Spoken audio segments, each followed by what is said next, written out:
Hi, my name is Jason Dian. I'm happy to present my work on free transformers and creative analogies.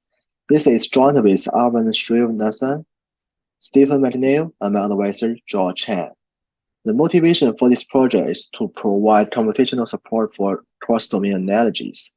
We have very good evidence that cross-domain analogies have strong creative potential.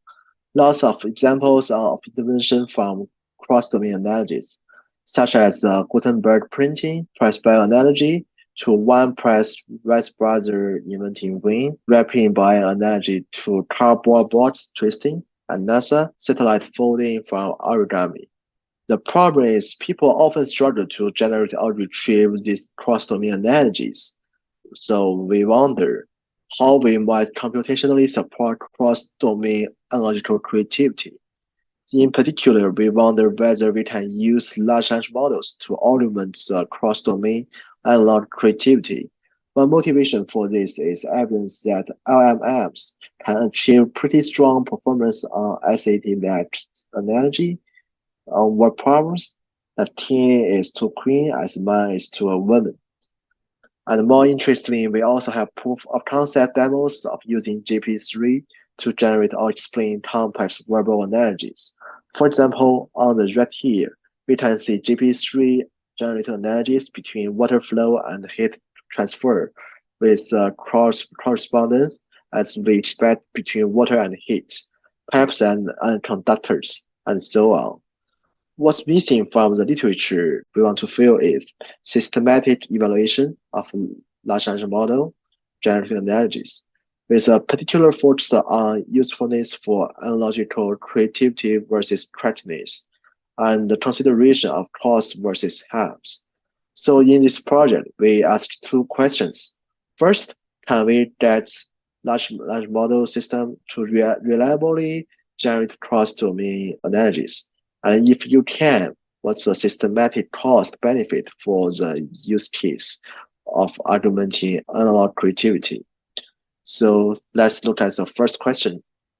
Here is our prompt design that we came up with after several iterations of prompt engineering for generating cross-domain analogies. The first part is the task instructions. We want to generate a new situation that has a very different stakeholder or context, but a very similar goal or obstacle. We fit in a design problem that we want to get analogies for in a stakeholder context or obstacle structure. This allows us to map it to the instructions. Here, with an example, high school students who apply for college soon. Industry is changing rapidly because of development of technology. They want to choose a red major for college study, but they are not very familiar with the industry, and they know that what they are good at. From here, GPT can complete the output and generate something like this. Again, in the stakeholder context obstacle format, so you have data analysis, large data sets with many variables, different stakeholders and contexts, finding relationships between variables, but too many variables relationship are not obvious, quite similar goal and obstacle. We also have variations of the prompts where we can input an example of a problem analogy pair. Here we have an example instantiating the Donkor radiation problem and the corresponding general fortress analogy as an example pair. We have two additional examples that we can sort of rotate in as additional one short runs or put together into a few short runs. So it looks pretty good. How systematic can we do this? We generate 480 analogies, 20 analogies across 6 design problems. For 4 learning paradigms, we have the zero-shot case with no examples, just the instructions. 2 variations of the one-shot case with 2 different examples, and then the few-shot case with 3 examples. We got one member of the research team to judge mapping sensibility and the potential usefulness of the analogies. And here are the results of the initial screening. We have a sanity check of the closeness in terms of cosine similarity between the design problem and the analogy. Here we see approximately zero point 0.4. So we have reasonable distance of analogies from the domain. And in terms of the usefulness, we have for one shot and a few shot case on average, we have 70% non-redundant potentially useful cross-domain analogies. So great. We have evidence that we can do this reliably. We can ask the second question. How do we weigh the systematic cost benefit?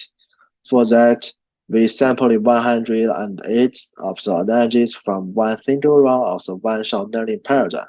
We recruited 110 participants from Prolific. Each participant saw two of the analogies. Each analogy was assigned to two participants, and the task was to evaluate the usefulness of the analogies by actually trying to use them in a creative problem reformulation task. First, generating initial formulation and ideas for design problem. Then, for each of the two analogies, we gave them the attempt to map the analogy to the problem. They attempt to use the analogy to revise the initial formulation and generate more ideas. And then they rate the helpfulness of the analogy for the reformulation task from a scale of 1 to 5, and then repeat it for the next one. So three sides of the results we will share. The first is the overall helpfulness ratings. We have the context analysis, the reformulation behaviors, and then we will briefly touch on the potential help output. So first we see the overall high helpfulness rating, a median 4 out of 5 ratings of the analogies in terms of how helpful they are for the task. So overall, participants are pretty happy with the usefulness of these analogies. In terms of the actual reformulation behaviors, we coded the reformulation responses. According to two non-maturely exclusive codes that captures consensus of reformulation from the literature. The first is adding 01. This captures a sense of collaboration ill-structured problems from the literature. Example from our data. I would add specific locations to the problems.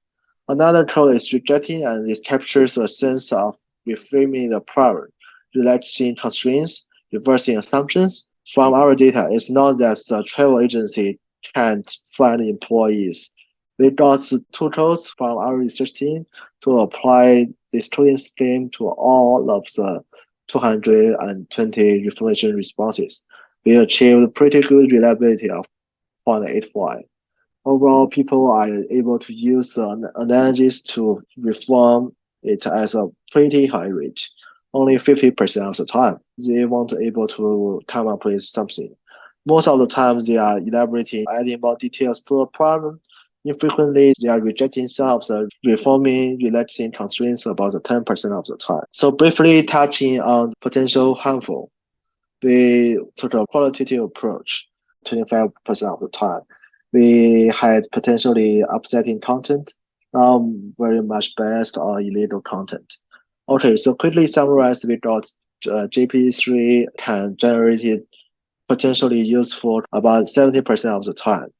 They have high helpfulness ratings and impact on creative problem reformulation most by stimulating elaboration.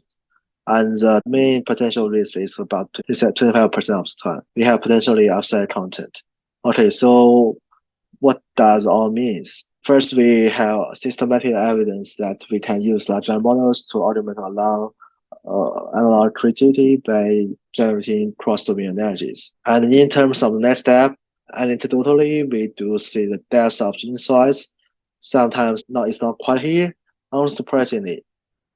Possibly because of this, we see most the elaborations not so much reframing.